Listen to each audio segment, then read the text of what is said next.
अस्सलाम वालेकुम रहमतुल्लाहि व बरकातुहू। ज़कात का अहमियत कुरान में यह कहकर बयान किया गया है कि जिसने अपने माल का ज़कात नहीं दिया वह जन्नत में नहीं जाएगा। कुरान में हुक्म दिया गया है कि नमाज कायम करो और ज़कात अदा करो। आमतौर पर रमज़ान के महीने में साहिब निसाब मुसलमान इस ज़कात को रमज़ान के महीने में अदा करते हैं। आगे बढ़ने से पहले ज़कात को समझ लेते हैं कि ज़कात होता क्या है। इस्लाम में मुसलमानों के लिए 5 फ़र्ज तय की गई है। जैसा कि आपको मालूम होगा, पहला हज है, फिर उसमें से एक ज़कात भी है, नमाज है, कलमा शहादा है और रमज़ान के रोजे हैं। ज़कात को अदा अपने इनकम से नहीं, अपने सेविंग से करना है, वो भी सालाना, यानी एक साल पे जो भी आपके पास पूंजी है, जो भी बचाया हुआ राशि या धन है, उसमें से 2.5% आपको ज़कात निकाल के गरीबों में देना है। अब यह ज़कात किसको नहीं देना है मैं आपको आगे बताऊंगा।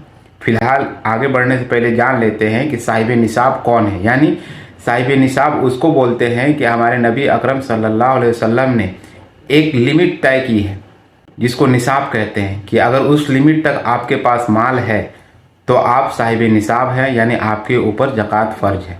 अब निसाब वर्ड जो है, साहिब निसाब, वो कैसे मालूम चलेगा कि आप साहिब निसाब हैं कि नहीं? हमारे नबी करीम सल्लल्लाहु अलैहि वसल्लम ने एक क्वांटिटी यानी एक मिनिमम अमाउंट मुकर्रर किया था कि जिसके पास यह मिनिमम अमाउंट होगा वो ज़कात दे सकता है। वो मिनिमम अमाउंट क्या है? तो सोना और चांदी में उसको तब्दील किया जाता है।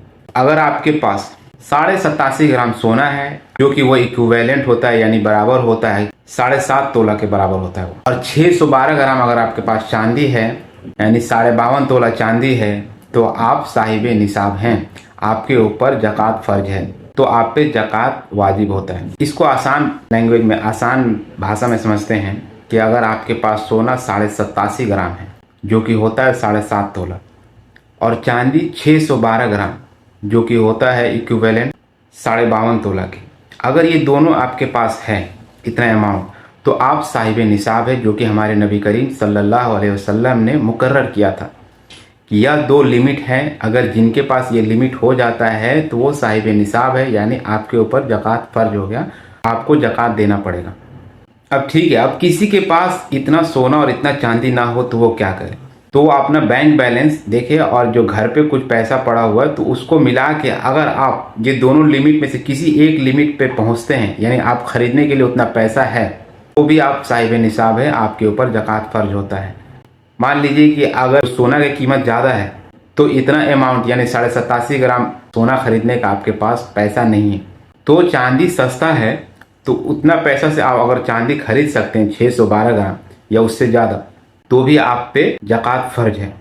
ज़कात जो है सैलरी पे नहीं होता है, इनकम पे नहीं होता है, ज़कात जो है सेविंग पे होता है। क्या आपने सेविंग किया है बैंक में, क्या आपने घर पे रखा हो, चाहे वो ज्वेलरी शक्ल में हो या किसी शक्ल में हो, अगर इतना सोना और इतना चांदी आपके पास है तो आप एलिजिबल हैं ज़कात पे करने के लिए, या आपके पास उतना कैश होना चाहिए, वो भी सेविंग में। ऐसा नहीं कि जो आपका इनकम हो रहा है उसमें से नहीं निकालना है। ज़कात का वैसे मीनिंग होता है प्यूरिफाई या क्लींज या प्यूरिफिकेशन। ज़कात देने से आपके पास जो सेविंग है उसमें अल्लाह की रहमत और बरकत होती है, और वो जो आपके पास अमाउंट सेविंग बचा हुआ है, या जो आपके पास गहने हैं या सोना चांदी जो भी आपके घर पे पड़े हुए हैं, या जो भी आपके पास स्टॉक पड़े हुए हैं बिजनेस के लिए, तो उसमें अल्लाह की बरकत होती है। इसलिए ज़कात अदा करने के लिए अल्लाह ताला ने कुरान में हर जगह जगह पे नमाज के साथ साथ ज़कात को भी ऐड किया है, यानी नमाज के साथ साथ ज़कात का भी जिक्र किया है और हुक्म भी दिया है। मोस्टली लोग क्या करते हैं, ज़कात को रमज़ान के महीने में पे करते हैं, क्योंकि रमज़ान में अजर ज़्यादा मिलता है हर सवाब का।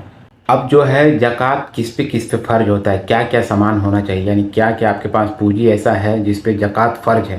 तो पहला है गोल्ड, दूसरा सिल्वर, फिर उसके बाद आता है आपका स्टॉक, या आपके पास बिजनेस तिजारत के लिए जो भी आपके पास स्टॉक है दुकानों में, वो स्टॉक पर भी आपका ज़कात फ़र्ज है।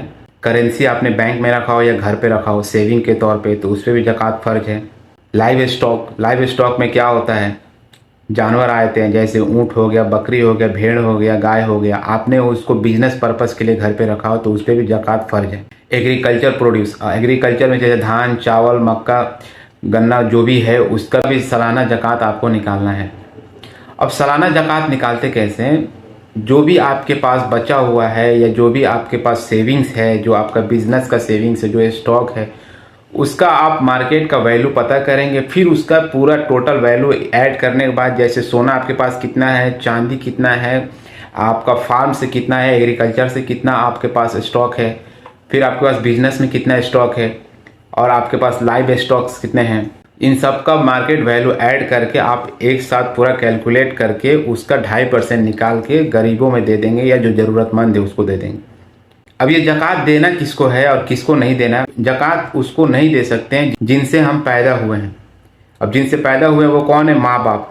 माँ बाप को तो नहीं देना है, और माँ के रिश्तेदार में नाना और नानी को नहीं देना है, और बाप के रिश्तेदार में दादा और दादी को नहीं देना, और माँ के रिश्तेदार में नाना और नानी को नहीं देना है, और माँ को भी नहीं देना है ज़कात। जो हमसे पैदा है, हमसे पैदा बेटा और बेटी, तो बेटा और बेटी को भी नहीं देना है, और नवासा और नवासी को भी, और पोता और पोती को भी नहीं देना है। गैर मुस्लिम को ज़कात नहीं देना है, और सैयद को भी ज़कात नहीं देना है। वाइफ हस्बैंड को भी नहीं दे सकता है, अमीर आदमी को भी नहीं देना है। सीधा सीधा एक ही बात मैं लास्ट में आपको बताऊंगा कि आपके पास जो भी अमाउंट है, या वो कैश में हो, या फिर स्टॉक में हो, या लाइव स्टॉक यानी भेड़ बकरी मवेशी में हो, या आपके पास एग्रीकल्चर का प्रोड्यूस हो, धान चावल गेहूं जो भी है, या आपके पास करेंसी जो बैंक में रखा हो या अपने घर पे रखा हो, अगर इन अमाउंट्स को मिलाकर अगर आप ये 2 निसाब पूरा कर लेते हैं, यानी 2 निसाब में कौन कौन आते हैं, आपको बस 87.5 ग्राम सोना के बराबर अगर आपका अमाउंट हो जाता है, या 612 ग्राम चांदी के बराबर आपका अमाउंट हो जाता है, इन दोनों में से किसी एक का अमाउंट आपके पास है, तो आपको ज़कात देना है, वो भी 2.5%। तो वो 2.5% किसका देना है? आपको सब अमाउंट ऐड करना है। अब ज़कात किस पे फ़र्ज नहीं है? किन चीज़ों पे? जो डेली यूज वाले सामान हैं उस पर ज़कात फ़र्ज नहीं है। जैसे हमारे पास एक बाइक है या कार है जो डेली यूज के लिए है, उस पर ज़कात फ़र्ज नहीं है। आपने खाने के लिए स्टॉक रखा हुआ है, चावल, आटा, दाल, तो वो उस पर भी ज़कात फ़र्ज नहीं है। आपने महंगे महंगे कपड़े रखे हैं, या जो भी कपड़ा हो, या फर्नीचर हो, या जो भी आपके पास एसेट हो जो डेली यूज में आते हैं, उस पर ज़कात फ़र्ज नहीं। अब मान लीजिएगा आपके पास 4 गाड़ी है, जिसमें से एक गाड़ी यूज के लिए है डेली, और 3 गाड़ी जो है आपने बेचने के लिए रखा है। तो जो यूज करने वाला गाड़ी है उस पर ज़कात फ़र्ज नहीं है। जो 3 गाड़ी आप बेचने के लिए रखे हैं उस पर ज़कात फ़र्ज है। ज़कात के लिए वही सिंपल बताया मैंने कि 2 चीज़ें देखना है, सोना और चांदी। 87.5 ग्राम गोल्ड और तकरीबन 612 ग्राम चांदी। अगर इन दोनों के बराबर आपके पास कैश है, या जो भी आपके पास प्रॉपर्टी है, जो भी एसेट है, अगर दोनों के बराबर हो जाता है, या दोनों में से किसी एक के बराबर हो जाता है, तो आपको ज़कात देना है। अब ज़कात अदा करने का सिंपल तरीका क्या है? आप कोई एक महीना चुन लीजिए। ख़ास तौर पे लोग जो है महीना रमज़ान का चुनते हैं, क्योंकि ये महीना बरकत वाला है और इस महीने में हर सवाब का अज्र ज़्यादा है। फिर आप ये चेक कर लें कि आपके पास सोना कितना है और चांदी कितना है। जितना मैंने बताया कि सोना चेक कर ले आपके पास कितना है और चांदी कितना है। सोना कितना चेक करना है? सोना 87.5 ग्राम होना चाहिए। अगर आपको वजन नहीं समझ में आता है तो आप किसी सोनार के पास जाएं और आपके पास जो भी सोना और चांदी है उसको वजन कराएं और उसका रेट मालूम करें। फिर चांदी कितना होना चाहिए? 612 ग्राम लगभग होना चाहिए, तो उसका भी रेट आप मालूम कर लें। और जो आपके पास नगद कैश है, बैंक में हो और घर में हो, जो सेविंग्स है, डेली यूज वाले कैश को आपको काउंट नहीं करना है, तो उनको ऐड करना है। और ये सोना का रेट को भी ऐड करना है और चांदी के रेट को भी ऐड करना है। फिर आपके पास जो तिजारत का सामान है, यानी बिजनेस का सामान है, चाहे वो गोदाम में हो या आपके पास दुकान में हो, या आपके पास जो मवेशी हैं उनका मार्केट वैल्यू पता करेंगे। आपने शेयर मार्केट में जो आपका स्टॉक है उसका भी मार्केट वैल्यू पता करके सबको ऐड करेंगे।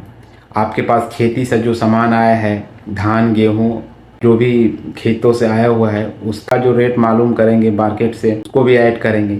यानी इन सब को ऐड करके एक अमाउंट मुकर्रर कर लेंगे कि हमारे पास लगभग इतना अमाउंट है।